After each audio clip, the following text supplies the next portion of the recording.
together each day.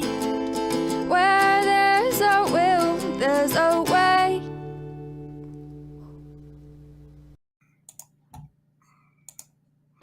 Morning. Started a few minutes early. So it gives people time to jump on. So, happy Monday. At the start of a new week. You get to do more stuff. Right? Whew.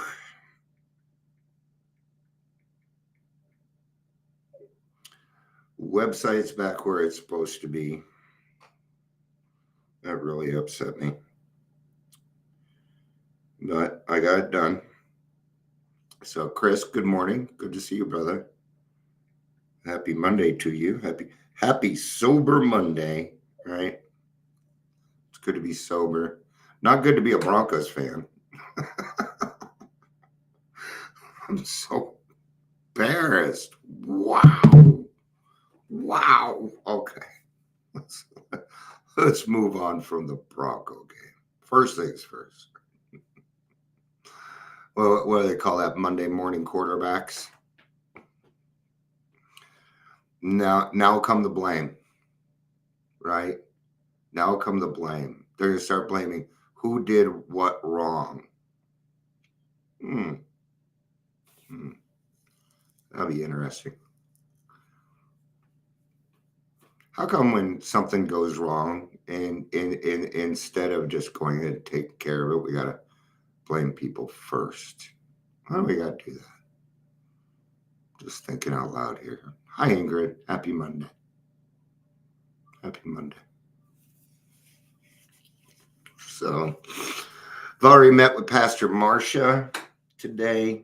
Been to therapy today. So, we're on a good roll. We're in that 3-minute mark. So, let's go ahead and get started. We are going to be reading from the big book, page 98. All right. Welcome to Daily Trudge. I'm Dion. If you're here, please say hello, whether you're watching live or the rewatch. I'm sure that Amber will be on soon saying how she forgot her headphones. So, all right. Page 98.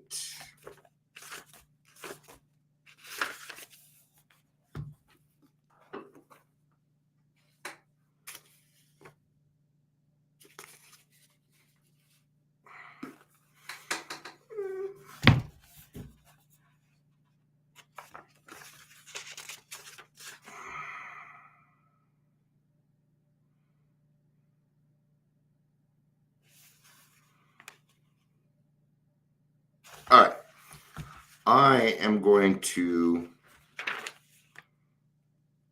I'm actually going to start at the top of page 97 is where I'm going to start. In this is a big book. Should I do this whole thing in my French accent? No, I shouldn't. All right. Never avoid these responsibilities. But be sure you are doing the right thing if you assume them. Helping others is the foundation stone of your recovery. A kindly act once in a while isn't good enough. You may have to act the Good Samaritan every day if need be. It may mean the loss of many nights' sleep, great interference with your pleasures, interruptions to your business. Oh, it does. Yeah. This portion is what we call sacrifice. We're sacrificing our time. Okay. Now, are we really giving up precious time? I'm going to tell you something. We used to spend those times drinking.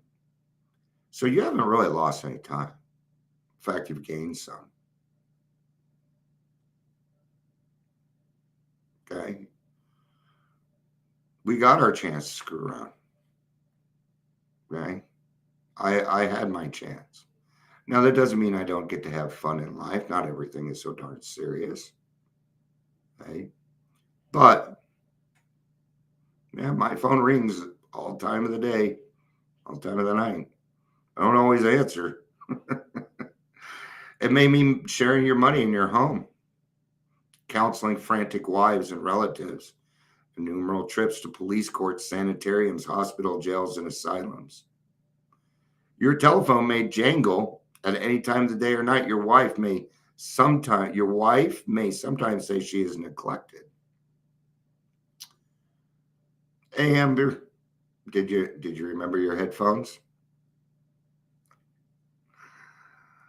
Your wife, a drunk may smash the furniture in your home or burn a mattress. You may have to fight with him if he is violent. Sometimes you have to call a doctor and administer sedatives under his direction. Another time, you may send for the police or ambulance. Occasionally, you will have to meet such conditions. If it wasn't the headphones, it's the cup, right? Now, we don't do this as much. Okay. Sometimes we'll let alcoholics into our homes, but we don't do that as much anymore because we have other outlets for that. But sometimes this does happen. Okay. Sometimes this does happen. Sometimes you will be a sponsor. Have you ever been a sponsor and went and stood up in court for your sponsee? You get to do that. If you feel that they have made some changes and they have a court date coming up, go talk to the judge. It's pretty neat, actually, because the judge will actually listen to you because you are a person with a real answer. See, I know a lot of judges. Not necessarily a good thing. I tell you this, most judges want you to get your life together. Do you know that? Most judges want to help you. That's why they're in that position. Okay? But they have to be very good at removing their emotions. All right. We seldom allow alcoholics to live in our homes for a long time. It is not good for him, and it sometimes creates serious complications in the family. Yeah, a month or two at the max. Okay. Though an alcoholic does not respond, there is no reason why you should neglect his family. You should continue to be friendly to them. The family should be offered your way of life. Should they accept and practice spiritual principles, there's a much better chance that the head of family will recover. And even though he continues to drink, the family will find life more bearable. Gee, so I'm supposed to ruin his drinking career any way I can. Bet. So when you're talking to a newcomer, ask, find out who is dearest to that person and use them. Use them. You can get sober for any reason.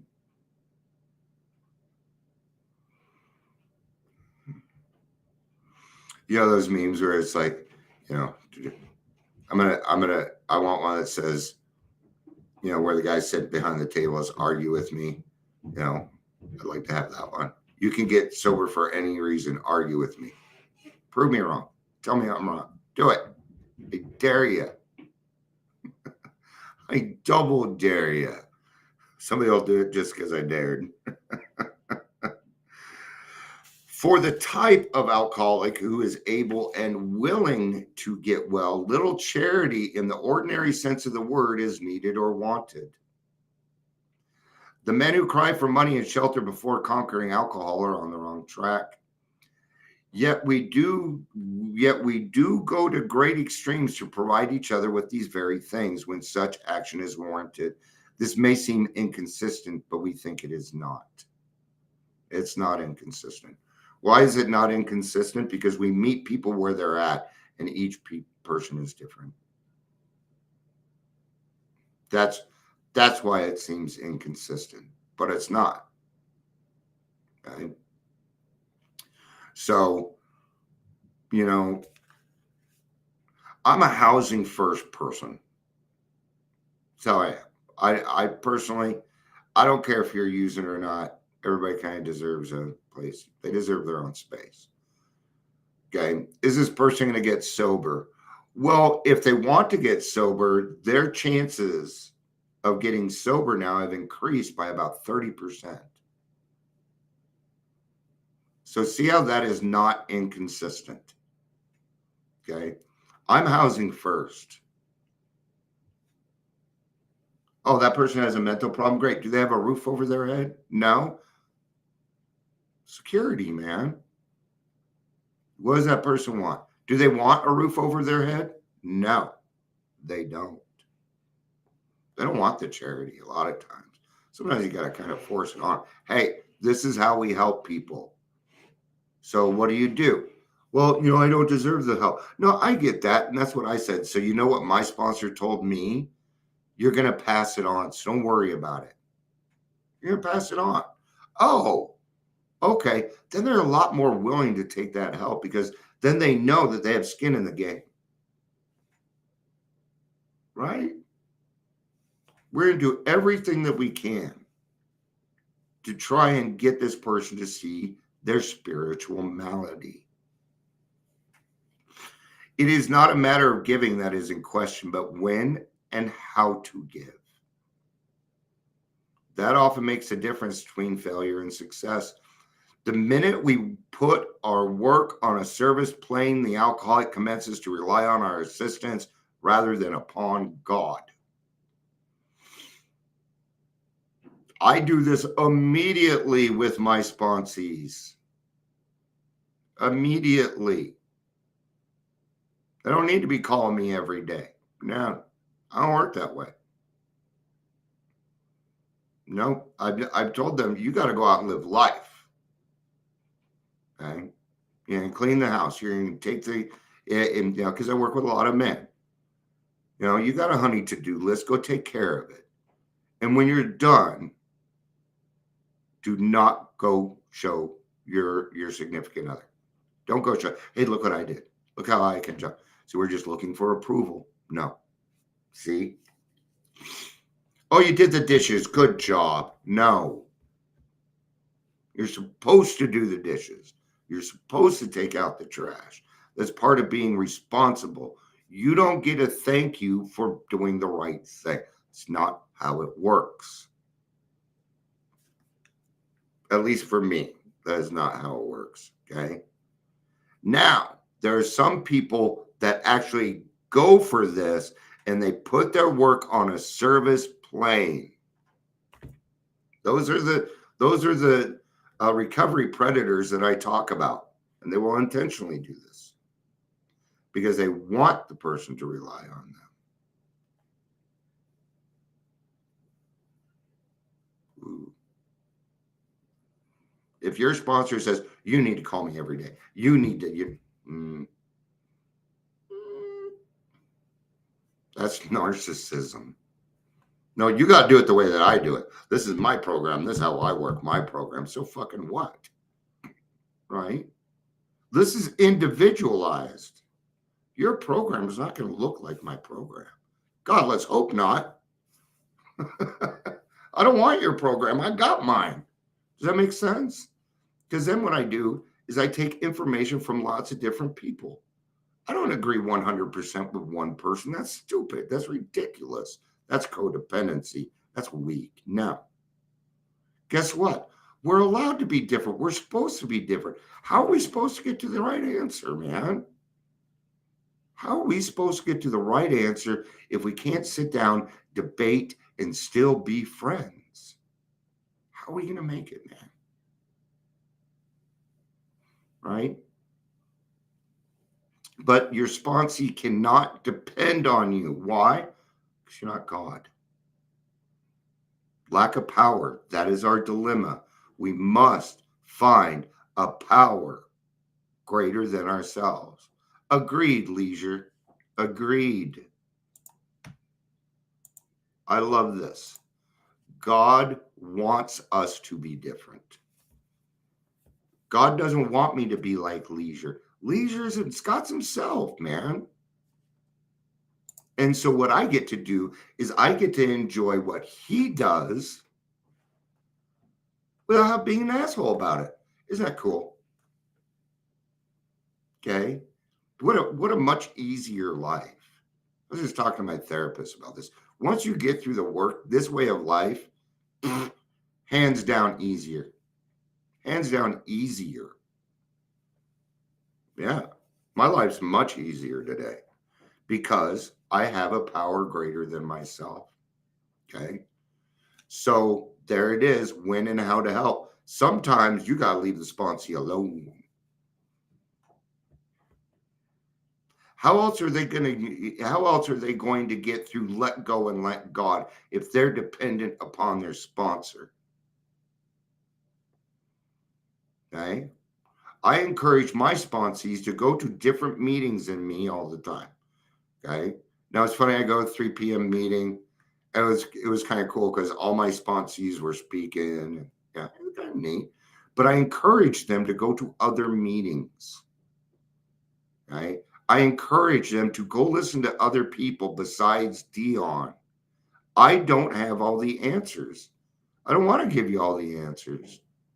That's the beauty of the program, is that now that I can love everybody appropriately, I can hear them too.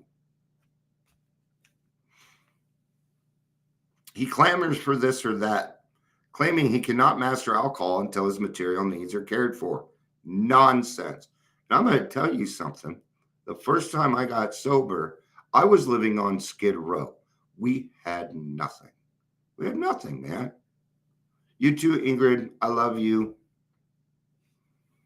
You know, yeah. I mean, I sobered up around a bunch of Skid Row alcoholics, and we made it. If you've ever seen the Phoenix Concept, it's a big building. Okay. And back then it wasn't run by the government. And we kept that place open with our own hard work. A group of hopeless, helpless, fucked up, drunk alcoholics from Skid Row working together. Don't tell me this isn't a miracle. Don't tell me. You will not convince me. I've seen it. I've watched it for years. And I know it's true because I've been there, seen it. Some of us have taken very hard knocks to learn this truth. Job or no job, wife or no wife, we simply do not stop drinking so long as we place dependence upon other people ahead of dependence upon God. Burn. What does that mean? It means get in there, fuck around, not fuck around, but you know what I mean. Burn the idea into the consciousness of every man that he can get well regardless of anyone. The only condition that he trusts God and clean house. And considering everything we give back, those conditions are easy. Considering what you put yourself through, those are easy. Let's do the reading. We'll wrap up.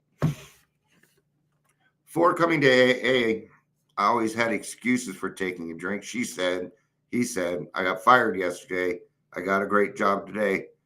No area of my life could be good if I drank again. In sobriety, my life gets better each day. I must always remember not to drink, to trust God, and stay active in AA. Am I putting anything before my sobriety, God, and AA today? So does it say anywhere in the book, you have graduated, you're now cured, and you may go amongst the normies and do as you please? No, it does not. It says that this should continue for a lifetime. And you're going to want it to continue for a lifetime. Yeah. Can't give back what you don't have. That's right. You cannot transmit something you do not have. Okay. Can't keep what you have without giving it back. Yeah. See, Red Hot Chili Peppers had it right. You got to give it away. Give it away. Give it away now. So go give it away. Love you. Peace out and have a day.